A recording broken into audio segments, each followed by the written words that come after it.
Chaque légende commence par un premier pas.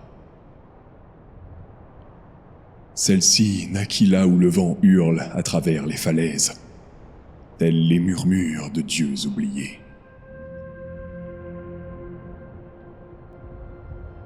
Atréus et Pylas avaient grandi parmi les raccords au pied du mont Targon, persuadés que les cieux veillaient sur eux, persuadés que les dieux se souciaient encore des mortels. Mais la foi est une chose fragile. Elle se brise vite lorsque l'on voit ses frères massacrés sous ses yeux, lorsque l'on implore les cieux pour obtenir justice et que seul le silence répond. Atréus et Pylas quittèrent leur village, abandonnant derrière eux la chaleur d'un foyer et les vies qu'ils avaient toujours connues. Si les aspects refusaient de protéger les mortels, alors les mortels arracheraient eux-mêmes le pouvoir des dieux.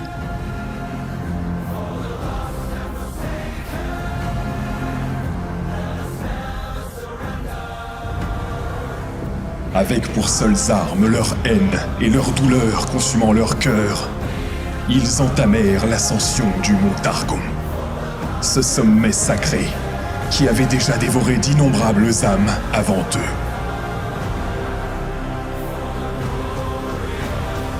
La montagne les mit à l'épreuve à chaque pas. Plus d'une fois, la mort les attendit à quelques souffles de distance.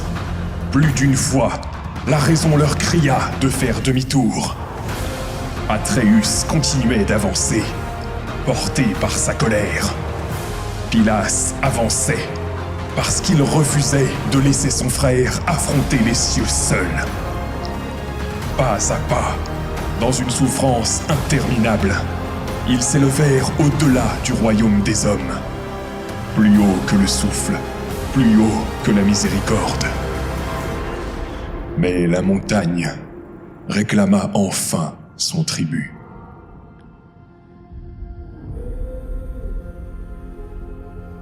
La force de Pylas, qui surpassait celle de tant de guerriers, ne signifiait plus rien face à la cruauté de Targon.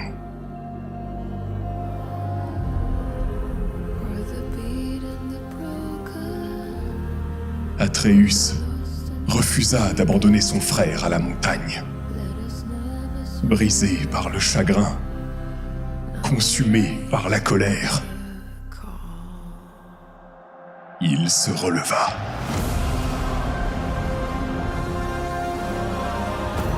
Non pour la gloire, non pour l'honneur, mais pour se dresser devant les cieux et maudire les dieux en face.